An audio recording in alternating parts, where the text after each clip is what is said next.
أهلا بيكم في قناة ناصر تي في. في 2 مايو سنة 1954 ألقى الزعيم جمال عبد الناصر خطبة في أهل مدينة المحلة الكبرى، ودي كانت أول زيارة للزعيم جمال عبد الناصر لمدينة المحلة الكبرى بعد ثورة سنة 1952. وفي بداية خطابه قال لأهل المحلة: لقد سمعت كثيرا عنكم وسمعت كثيرا عن صفاتكم من أخي صلاح سالم، وهو يعتبر نفسه ابنا للمحلة. صحيح إن صلاح سالم اتولد في السودان، لكن أصول عائلته بتعود إلى المحلة. ودلوقتي أسيب حضراتكم مع خطاب الزعيم جمال عبد الناصر في أهالي المحلة الكبرى، ولنا عودة. الدباشي أركان الحرب جمال عبد الناصر رئيس مجلس الوزراء. أيها المواطنون، يا أهل المحلة الأحرار،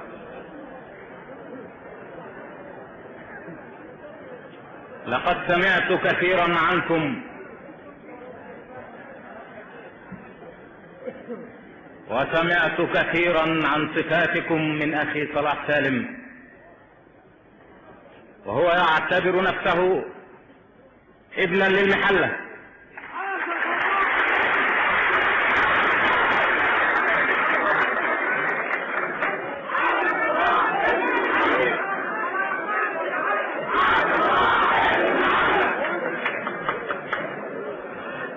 ولكني رغم كل ما سمعت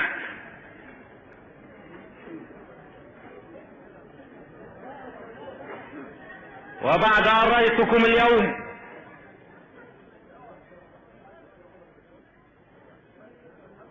وبعد أن رأيت حماسكم وقوتكم وعزيمتكم، أشعر شعورا قويا.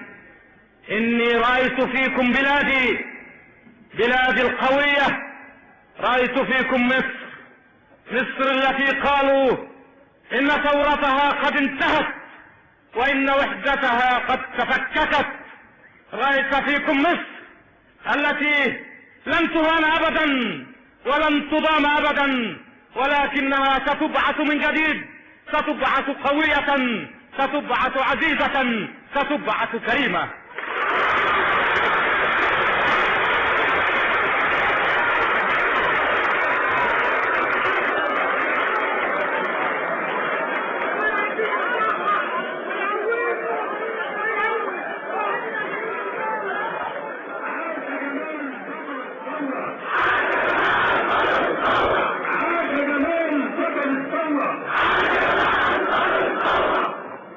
نعم يا إخواني، لقد رأيت فيكم بلادي على حقيقتها وعلى سجيتها وعلى طبيعتها. رأيت فيكم القوة، ورأيت فيكم العزة، ورأيت فيكم السماحة، ورأيت فيكم الطيبة التي اشتهر بها وطننا. هذه الطيبة التي استغلت في الماضي لن يتمكن أي مضلل أو أي مخادع من أن يستغلها مرة أخرى، وسنبقى بإذن الله دائما أقوياء كرماء أعزاء حتى نحقق الأهداف التي قامت من أجلها هذه الثورة التي قامت من أجلكم أنتم ومن أجل أبنائكم ومن أجل آمالكم ومن أجل الأهداف التي كنا نحلم بها، ومن أجل الأهداف التي سعى إليها آباؤنا، ومن أجل الأهداف التي سعى إليها أجدادنا من قبل. لقد سعوا جميعا إلى هذه الأهداف، ولقد كافحوا جميعا في سبيل الوصول إلى هذه الأهداف، ولكنهم خدعوا وضللوا واستبد بهم وغلبوا على أمرهم. واليوم وقد فتح لنا الطريق، فلن نغلب ولن يستبد بنا ولن نضلل ولن نخدع، ولكننا سنسير متحدين متكاتفين حتى نصل إلى نهاية الطريق.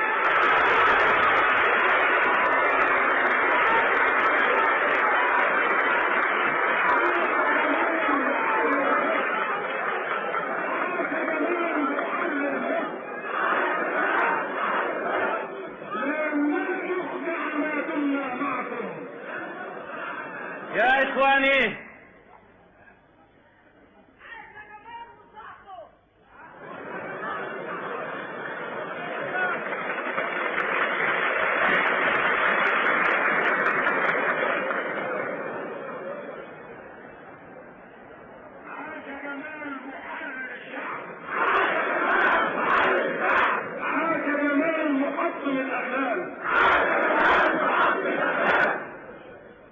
يا إخواني، لقد استغلوا طيبتكم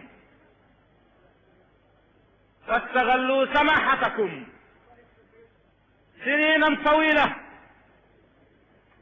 حتى تمكنوا فيكم وحتى تمكنوا في رقابكم وحتى تحكموا في أرزاقكم. لقد خدعونا وضللوا بنا سنينا طويلة، مئات السنين. لقد استعمرنا الأتراك تحت اسم الدين وتحت اسم الخلافة وتحت اسم أمير المؤمنين، وباسم الدين وباسم الخلافة وباسم أمير المؤمنين تحكموا فينا وتحكموا في رقابنا واستغلونا وقالوا إنما من لا يطيع الخليفة لا يطيع الله. فماذا كانت النتيجة؟ لقد صدقناهم وآمنا بهم، ولكنهم استعبدونا واستغلونا وتحكموا فينا، وكنا كالأرقاء وكانوا هم الأسياد، وكنا كالعبيد وكنا نئن وكنا نشكو، ولا من سميع ولا من مجيب، إذ تحكموا في أرزاقنا. وكان الذي يرفع صوته مطالبا بحريته أو مطالبا بحقه يحرم من رزقه ويشرد، هو وأطفاله، هو وأهله، هو وعشيرته، تحت اسم الدين وتحت اسم الخلافة وتحت اسم أمير المؤمنين. استغلوا طيبتكم واستغلوا سماحتكم حتى جاء الإنجليز وأخذوا هذه البلاد واستغلوها وتحكموا فيها بالقوة، وكافح أبانا وكافح أجدادنا، ولكنهم حينما اشتدوا في الكفاح وحينما قويت عزيمتهم أراد الإنجليز أن يضللوهم وأن يخدعوهم، فحينما صاروا خدعوهم باسم الديمقراطية، لا الديمقراطية الحقيقية ولكن الديمقراطية الزائفة. تعاون الاستعمار مع بعض الخونة من المصريين في سبيل تمكين الاستعمار وفي سبيل استغلالكم وفي سبيل كسب عرق جبينكم، فتعاونوا عليكم جميعا حتى استغلوكم وتحكموا فيكم واستعبدوكم. فهل كانت هذه الديمقراطية وهل كانت هذه الحرية؟ إن الديمقراطية وإن الحرية هي حرية الفرد، هي حرية النفس من الخوف ومن الفزع، هي حرية الفكر من الخداع ومن التضليل، هي حرية العقل وهي حرية الروح وهي حرية الرزق وهي حرية لقمة العيش. فهل كانت عندنا هذه الحريات؟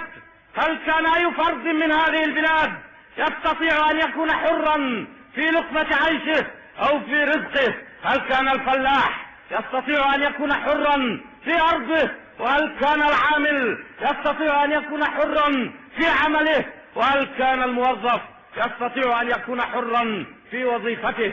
لقد كانت هذه الحرية التي خدعونا بها، ولكن اليوم حينما قامت هذه الثورة تدعو إلى الحرية، حرية الفرد وحرية العمل وحرية الأرض وحرية الرزق وحرية لقمة العيش. هذه هي الحرية التي نريد أن نثبتها، وهذه الديمقراطية التي نريد أن نحققها لكم. لا ديمقراطية أفراد معدودين ولا ديمقراطية الأسياد وأصحاب الأرض وأصحاب العمل وأصحاب المال، ولكنها ديمقراطيتكم أنتم، ولكنها حريتكم أنتم. إننا نسعى إلى هذه الديمقراطية، إننا نسعى حتى يكون كل فرد منكم حرا يعرف أين مصلحته وأين مصيره وفي أي طريق يسير. وبهذا أيها الإخوان نضع أساس الديمقراطية ونبدأ الطريق الصحيح للديمقراطية.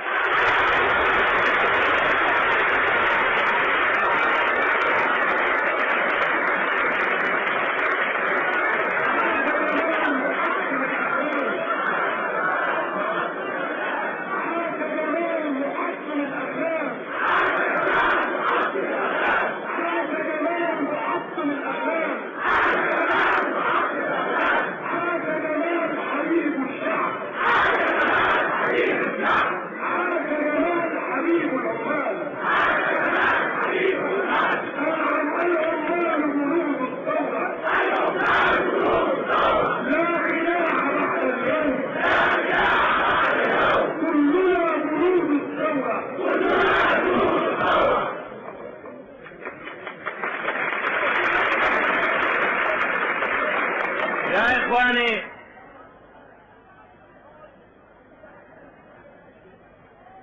إن الرجعية التي ضللتنا في الماضي لا زالت تتربص بنا يسندها الاستعمار، ولن تتمكن وحدها من النجاح، ولكنها تريد أن تضللكم مرة أخرى.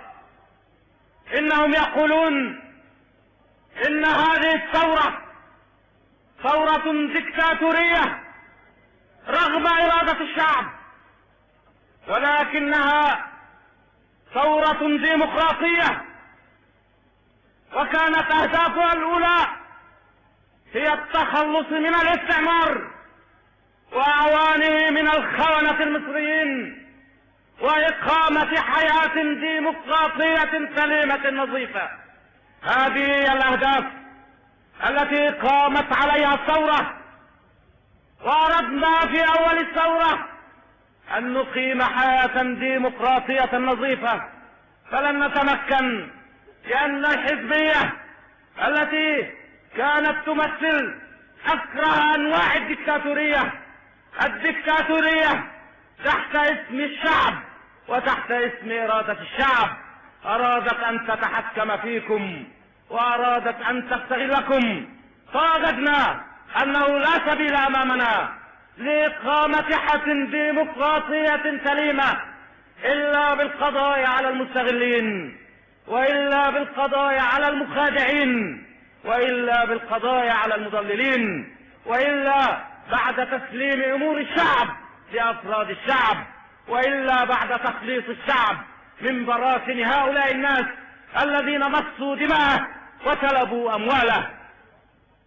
هذه هي وسيلتنا، وقد بدأنا في تخليصكم منهم، من الرجعيين ومن الرجعية ومن أعوان الرجعية، حتى نتمكن من أن نبدأ حياة ديمقراطية لا تنتكس مرة أخرى كما انتكست ديمقراطية 23، ولا تنتكس مرة أخرى كما انتكست حرية 23، ولا تنتكس مرة أخرى كما انتكست ثورة 19. لقد صرتم سنة 19 وصار آباؤكم سنة 19 واستشهد منكم الكثير في سبيل الحرية وفي سبيل الاستقلال وفي سبيل الديمقراطية. فماذا كانت النتيجة يا إخواني؟ لقد استغلتكم فئة قليلة من الناس من أجل مصالحهم ومن أجل مصالح عائلاتهم، تركوكم من أجل أنفسهم وخدعوكم من أجل مصالحهم.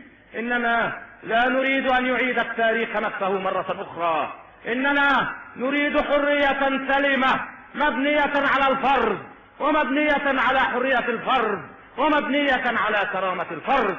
ولذلك كان أول سبيل لنا هو القضاء على الاستبداد السياسي بتحرير الفلاح، بتحرير عبيد الأرض من براثن الإقطاع، وتحرير الحكم من نفوذ رأس المال، وتحرير العامل وتحرير صاحب العمل، وإيجاد تعاون بين العامل وبين صاحب العمل وبين الحكومة، حتى يشعر كل فرد بالعدل وبالمساواة وبالحرية. هذا هو سبيلنا يا إخواني، وفي هذا السبيل سنكافح وسنحارب وسنقاتل معكم أنتم يا أبناء الشعب حتى نحقق الهدف الذي قامت من أجله هذه الثورة، وهو القضاء على الاستعمار وأعوانه من الخونة المصريين وإقامة حياة ديمقراطية سليمة. والسلام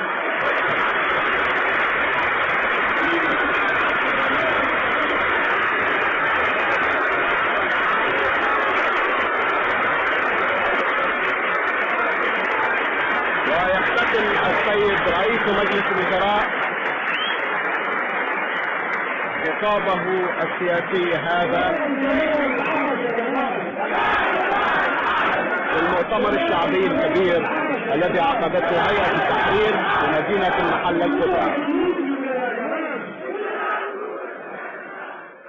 أشكركم وأشوفكم مع خطاب جديد من خطابات الزعيم جمال عبد الناصر.